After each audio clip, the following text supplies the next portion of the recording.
ሰላም ጤና ይስጥልን እንደምንከረማችሁ የአዲስ ሪፖርተር ቤተሰቦች በዛሬው ዝግጅታችን በራያ አላማጣ የተፈጸመውን በታሪክ ታይቶ የማይታወቅ ክስተት ይዘንላችሁ ቀርበናል። በመላው ኢትዮጵያ የጥምቀት በዓል በድምቀትና በዝማሬ ሲከበር ቢውልም በራያ አላማጣ ግን አድባራት ተዘግቶባቸው ከማደሪያቸው እንዲወጡ ተደርጎ ምዕመናን በዝምታ ቤታቸው በዓሉን በአርመሞ እንዲያከብሩ ተገደዋል። መመሪያውን ያስተላለፈው ጠቅላይ ቤተ ክህነት ነው። ይህ ውሳኔ ባይወሰን ኖሮ ምን ሊፈጠር ይችል ይሆን? ምን ተፈርቶት ውሳኔው ተወሰነ? የትና እንዴት የቦምብ ፍንዳታ ተከሰተ? በኢትዮጵያ ኦርቶዶክስ ተዋሕዶ ቤተክርስቲያን ቅዱስ ሲኖዶስና መንበረ ሰላማ መካከል ባለው ልዩነት የተነሳ መንበረ ሰላማ እንዲወገዝና በውስጡ ያሉት ሹማምንቶቹ ክህነታቸው እንዲገፈፍ መወሰኑ ይታወሳል። ይህን ውሳኔም ተከትሎ ምን ሲሰራ ተከረመ? የታጠቁ ኃይሎች በካህናት ላይ ያደረሱ ነው የተባለው እንግልት፣ እስራት፣ ማስፈራሪያ እንዴት ሲከናወን ሰነበተ? አዲስ ሪፖርተር እነዚህና ተያያዥነት ጉዳዮች ዙሪያ የራያ አላማጣ ከንቲባ የሆኑትን አቶ ኃይሉ አበራን በስልክ አነጋግረናቸዋል። ከንቲባው ታቦታቱ እንዳይወጡ ስላደረገው የጸጥታ ስጋትና በቤተ ክርስቲያኑ አገልጋዮች ላይ እየደረሰ ስላለው ጫና ዝርዝር መረጃ ሰጥተዋል። በአካባቢው ስላለው የሕግ የበላይነትና ስለ ቀጣዩ ሁኔታም ስጋታቸውን አኑረዋል። ወደ ከንቲባው ማብራሪያ ከመሄዳችን በፊት ቃለመጠይቁ የተደረገው በስልክ በመሆኑና በአካባቢው ባለው የኔትወርክ ችግር ምክንያት የድምፅ ጥራቱ መጠነኛ ጉድለት ያለበት መሆኑን እየገለጽን ለዚህም ከወዲሁ ይቅርታ እንጠይቃለን። አሁን በቀጥታ ወደ ከንቲባው ማብራሪያ እናልፋለን።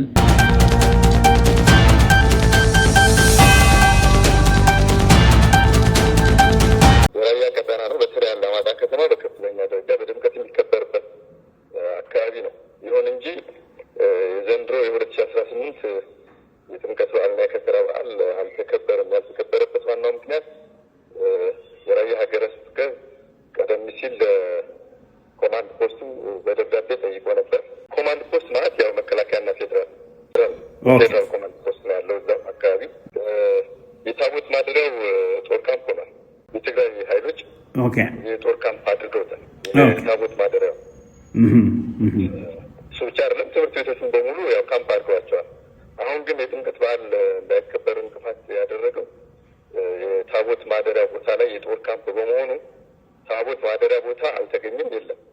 አንዱ ምክንያት እሱ ነው። ሁለተኛው ምክንያት ያው ካለፉት 3 ሳምንትና 4 ሳምንት ጀምሮ በተጠናከረ መልኩ ካህናት እና ዲያቆናት እየታሰሩ ታስረውም ብር እየተጠየቁ ነው ያሉት።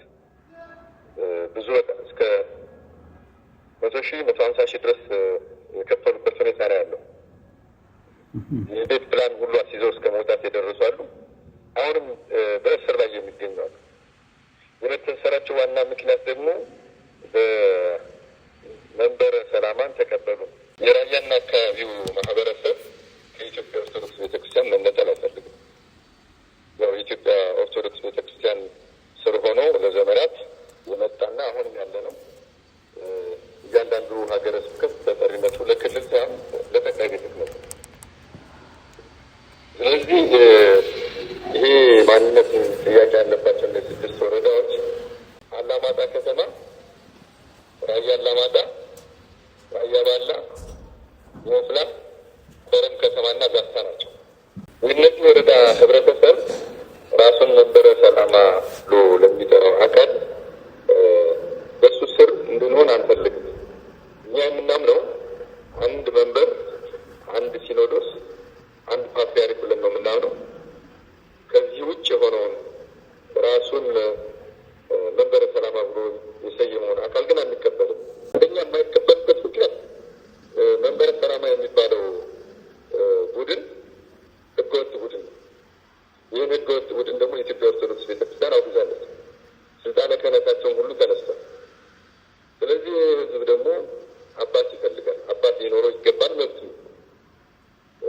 ለራሳቸው የታሰሩ ለራሳቸው የተወገዘ አካል ቤተክርስቲያን ለምራ ላስተዳደር ሊል አይችልም። ስለዚህ ይሄ መሰረታዊ ችግር በመኖሩ የራያ ማህበረሰብ በቅዱስ ሲኖዶስ ጥያቄውን አቅርቦ አባት ያስፈልገናል፣ ከኢትዮጵያ ኦርቶዶክስ መነጠል አንፈልግም ብሎ ተከታታይ ባደረገው ጥያቄ መሰረት ሲኖዶሱም ያው የትግራይ መንበረ ሰላማ ብሎ የሚጠራው ከኢትዮጵያ ኦርቶዶክስ ቤተክርስቲያን ራሱን ገንጥሎ ስለሄደ ይህ አባት ያስፈልገዋል በሚል ያው የራያ ሀገረ ስብከት በሚል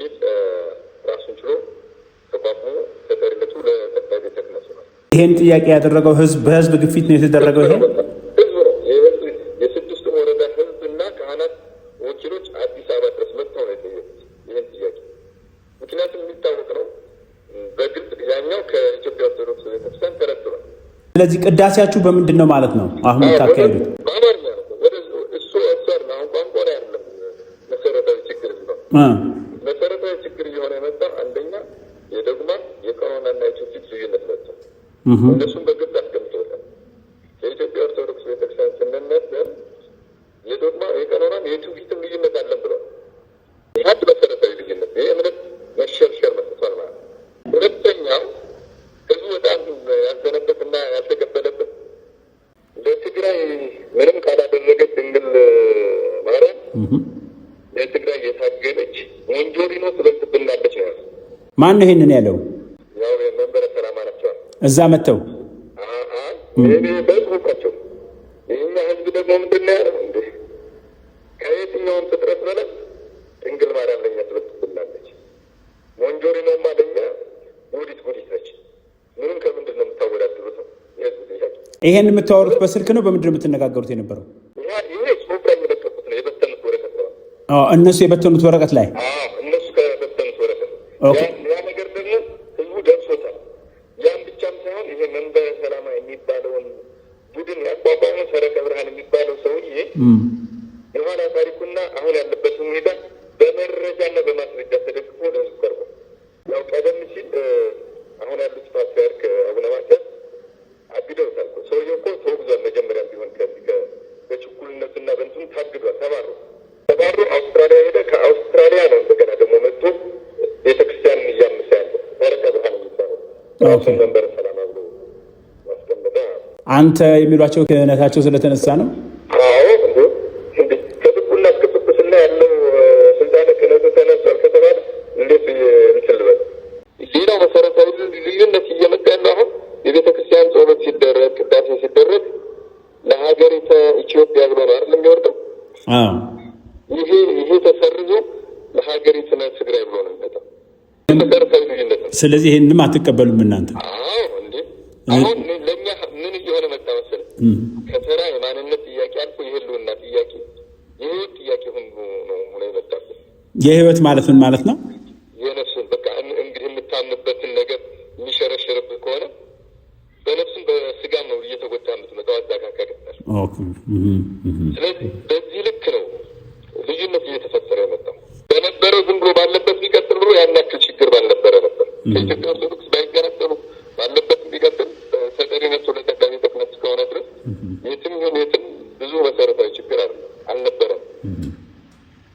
አሁን ግን ሁለት የተለያየ ቦዲ ሆኗል ነው እያሉ ያሉት። በቃ እሱ ነው በቃ አሁን ሌላውን ሰው እንዲረዳ የምንፈልገው ሌላውን ሰው እንዲያውቅ የምንፈልገው መሰረታዊ የእምነት ልዩነት ስለመጣ ይሄ ስለመጣ ስለዚህ አሁን ባለው ሁኔታ ጥምቀት ስለ ሞንጆሪኖ ጠቅሰው ያሰራጩት ወረቀት ህጋዊ ወረቀት ማህተም ያለው ነው። ያው የተበተነ ወረቀት ነውና ሁሉም ጋር እኛም ጋር ደርሶ ነበር። ህዝብ ጋር በሙሉ ደርሶ ህዝብ ተቆጣ ደርሶታል። በቃ ይሄ እንትን ያለው በሙሉ ተቆጣ። የበለጠ እንዲከር ነው ያደረገው ሰው። መቼ ነው የሆነው? ይሄ ቀደም ሲል ነው ከተገነጠሉ ጀምሮ ያለው ሁኔታ ሰው እየተከታተለ ስለነበር እግር በግር በዛ ልክ ነበር እየመዘገበ የሚቀመጠውና ኦኬ ይሄ ተራ ንግግር ነው ቢባልም ይሄ የግለሰቦች ዝም ብሎ እንዳመጣላቸው ያወሩት ነው ቢባልም የእኛ እምነት ግን ከዛ ውጭ እንደሆነ የግድ ማስመር ስለሚያስፈልገው ነው የሰው እምነትን ሰውም የሚቀበለው ማለት ነው። ሌላው የመንበረ ሰላማ ቄሶችን እና ኃላፊዎችን በማምጣት ሰራዊት አስከትለው ቤተክርስቲያን ይገባሉ፣ ማህተም ይቀማሉ፣ ሰበካ ጉባኤ ያስፈርሳሉ። የአንድ መሰረታዊ ችግር እየተፈጠረ ያለ ቅድም ስለ ማገት ስለ እገታ ነግረውኝ ነበር። ያግታሉ ብለውኝ ነበር። ካህናትን የሚያግቱት በቃ መንበረ ሰላማን ተቀበሉ ብሎ የሚያስሩትን መንበረ ሰላማን ተቀበሉ ብሎ እና እንዴት አድርገው ነው የሚፈቱት? ከታሰሩ በኋላ ነው ወይስ ይቀበላሉ? የመጀመሪያው በማስፈራራት በማሰርና ነገሩን ጫና በመፍጠር ሰዎች እንዲመለሱ የማድረግ ስራ ነው የነበረው። ኦኬ ያው አስሯቸው ወርም 2 ሳምንትም እንደገና ኮማንድ ፖስቱም ጫና እየፈጠረ እንዲፈቱ ይደረጋል። ያው የማህበረሰብ ጫናም እየፈጠረ ሲመጣ ራያ አላማጣ ከተማም የወረዳ ቤተ ክህነት ቢሮቸውን ጦር ካምፕ አድርገውታል። ቢሮቸውን ሰብረው ገብተውበታል። ይሄ ማለት ገንዘብ ተቀበለው በጉቦም ይፈታሉ የሚባል ነገር አለ አይደለም? ይህን ሰምቻለሁኝ። እውነት ነው? አሁን ለምሳሌ ባለፈው የወረዳውን ቤተ ክህነት ኃላፊ የነበሩትን አስረው ለረዥም ጊዜ ያሰሩት በጣም ከፍተኛ ብር ነው የተቀበሏቸው። ማከፈለላቸው ያው እነሱ ናቸው። አሁን እኮ ህግ የለም እኮ ህግ የለም ስል ትገባለህ። ያው በጎንም ተደራድሮ ብር እየተሰጠ ነው። ሰው ዝም ብሎ የሚፈታም የለም። ስለዚህ ገንዘብ እየተቀበሉ ይፈታሉ ማለት ነው። ኃይለኛ ቢዝነስ ተጧጥፏል። እሱ በካህናቱ ላይ ብቻም ሳይሆን በሌላውም የህብረተሰብ ክፍል ላይ እንዲሁ ተስፋ ስለቆረጡ ማታ ማታ ዝርፊያ አለ። ሞባይልም ብርም የመቀማት ሁኔታ አለ። ሌላም ህገወጥ ተግባራትም ይፈጽማሉ። በኦፊሻል ማን ነው ከተማን የሚያስተዳድራት? አሁን መንግስት ያስቀመጠው ኮማንድ ፖስት ነው። እሺ፣ ፌደራል ኮማንድ ፖስት። ነገር ግን እነሱ አሁን በኃይል ገብተዋል። በኃይል ከገቡ ቆዩ እንግዲህ 2ኛ ዓመት እየደረሰ እና አስተዳደሩ ገንዘብ የሚሰበስበው ግብር የሚሰበስበው የሚከፍለው ግብር ምናምን የለም እኮ ዝም ብለህ ዝርፊያ እኮ ነው። ህጋዊ ስራ ምናምን እኮ የለም። ያስራሉ፣ ወደ ታመለክታለህ ኮማንድ ፖስቱ። በቃ ኮማንድ ፖስቱም ከአቅሜ በላይ ነው ይላል። እነሱ ግን ከኮማንድ ፖስቱ ግን እርምጃ አይወስድም። በቃ አይመጣጠንም። ለእኔ እንደሚገባ አንደኛ ኮማንድ ፖስቱን ትእዛዝ ከላይ መቀበል አለበት። መከላከያና ፌዴራል እንደዚህ አይነት ትእዛዝ ካልተቀበለ እንዲህ ካሉት ወደ ግጭት ሊገባ ነው። ያ ደግሞ ወደ ለየለት ጦርነት ሊያስገባ ይችል ይሆናል። ግን አሁን ታዲያ ምንድነው ስሙ በዓሉን ወደ ብሔር ግጭት ይነሳል የሚል ፍርሃቻ ቀደም ብሎ ይነገር ነበር። ያ ከምን የመነጨ ነው ታዲያ? አሁን ጥምቀት በዓል ሲከበር ቢወጣ ኑሮ ታቦቱ አሁን ሁሉም ባህሉም ወጉም ያንጸባርቃል። ያው በዛ መካከል እንደገና ደግሞ ያው ሴራ ተጎንጉኖ ሰው እንዲጋጭ የማድረግ ስራ ይሰራጫል። ወጣቱም ያው ማንነቱን ሪፍሌክት ያደርጋል እዛ ቦታ ላይ፣ ያኛውም ይመጣል። አላስፈላጊ ደም መፋሰስ ይፈጠር ነው። ስለዚህ ምን ተደረገ ይሄ እንዳይሆን? ይሄ እንዳይሆን በቃ እንትኑ ነው የቀረው፣ በቃ ባህሉ ነው የቀረው። ማን በአዋጅ ነው እንዲቀር የተደረገው? ቤተክርስቲያን አወጀች። በአዋጅ ምን አለች ቤተክርስቲያን? በቃ ሌላ ምንም መንበረ ሰላማ መጥቶ አከብራለሁ ካለ ህዝብ ወደ ግጭት ይገባል። ስለዚህ አቶ ኃይሉ ቤተክርስቲያን ምን ብላ አወጀች? በቃ የዘንድሮ በዓል አይከበርም አናከብርም ብላ ነው ያወጀችው። አወጀች። ካህናቱም ወደ የቀሩትም ሸሽተው ወደ ቆቦ ሄዱ። ይሄ ነው ያለው። ስለዚህ አልተከበረም ማለት ነው። ምንድነው ታዲያ 11 ለ12 ምን ሆነ? 11 ለ12 ምንድነው የሆነው? እንትን ቤተክርስቲያኑ አካባቢ ወደ አላማጣ ኢየሱስ መቃብር አካባቢ መላቀሻ የሚባል ቦታ አለ። እዛ አካባቢ በሪት 11 ሰዓት ላይ ተነሳ ቦምብ። ንጋት ላይ ፍተሻ ሲደረግ ያልፈነዱ 2 ፈንጂዎች ነው የተገኙት። ማን አገኛቸው? እዛ ፌደራል ፖሊስ። ጉዳት አድርሷል? ምንም የደረሰ ጉዳት የለም። ምንም የደረሰ ጉዳት የለም። ስለዚህ በዓሉ ቢከበር ኖሮ ሊፈጠር የሚችለውን ነገር ስታስበው እንኳንም የቀረ የሚያስብል ነገር ነው ያለው። ምክንያቱም በሰዎች ላይ ጉዳት ደርሶ በዓል መሆኑ ቀርቶ የሀዘን ቀን ይሆን ነበር። መደረጉ ተገቢም ትክክልም ነው።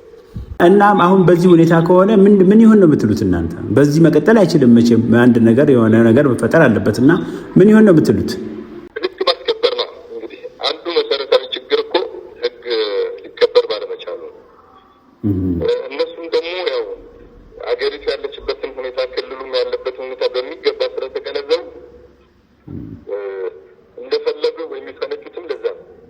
ምክንያቱም አሁን ላይ ወደ ግጭት ቢገባ ሊመጣ የሚችለው ኪሳራ ይታወቃል እና ኃይልም በከፍተኛ ደረጃ አካባቢ ላይ ስላሰማሩ ያለው የኮማንድ ፖስት ኃይልም ቁጥርም ውስን መሆን ስለተረዱ ከመጣን እንገጥማለን አይነት ነገር ነው።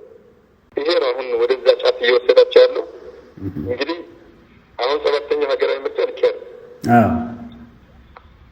አሁን መንግስት ታግሶ የማይቆምበት ቦታ ላይ ሆኗል። እንግዲህ ቶታሊ በትዕግስት የሚያልፍበት ቦታ ላይ አይደለም። አሁን ከዚህ በኋላ ሊሆን የሚችለው ምርጫ መካሄድ አለበት። ምርጫ ካላካሄደ መንግስት አለ ለማለት የሚቻል ስላልሆነ 6ኛው ሀገራዊ ምርጫ የህዝብ አምልጦታል። ያ ባለመሆኑ የፖለቲካ ተሳትፎ የለውም። ብዙ ፖለቲካዊና ማህበራዊ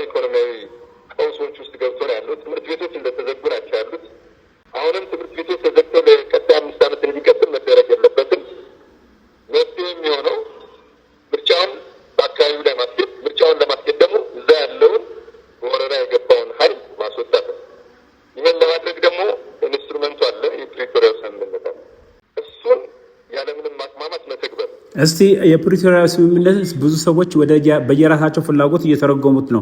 እርስዎ እንዴት ነው በዚህ ጉዳይ ላይ ስፔሲፊካሊ ምንድን ነው የሚሉት? እንዴት የተረዱት? የፕሪቶሪያ ስምምነት ፌዴራል መንግስት ይተግበር ይላል፣ ቲፒኤልኤፍም ይተግበር ይላል፣ የትግራይ ፖለቲካ ተቃዋሚዎችም ይተግበር ይላሉ።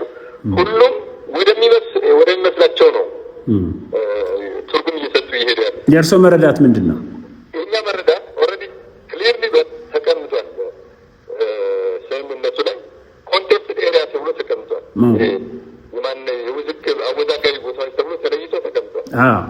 እነዚህ አወዛጋቢ ቦታዎች ዘላቂ መፍትሄ በህገ መንግስቱ መሰረት ዘላቂ መፍትሄ እስከሚሰጣቸው ድረስ በፌዴራል ስር ይቆያል።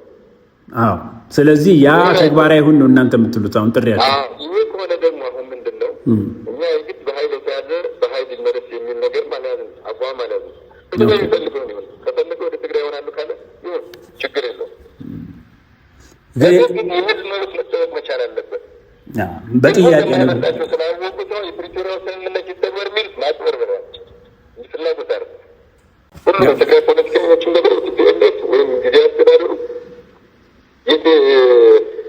ይፈጸም ይላል። የፕሪቶሪያ ስምምነት እንደው ሌላው አጭሩን ነገር እንገርና ስቅ መፍታት እኮ በፕሪቶሪያ ስምምነት መጀመሪያ ላይ የተቀመጠ ነገር ነው።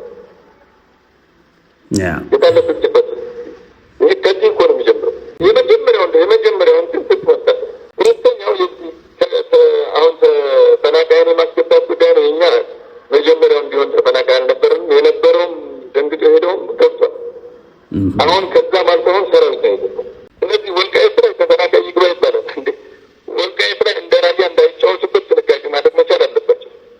የታጠቀ ኃይል ቶታሊ መግባት የለበትም። ተፈናቃይ ይግባል። ተፈናቃይ ወረድ ይገብታል።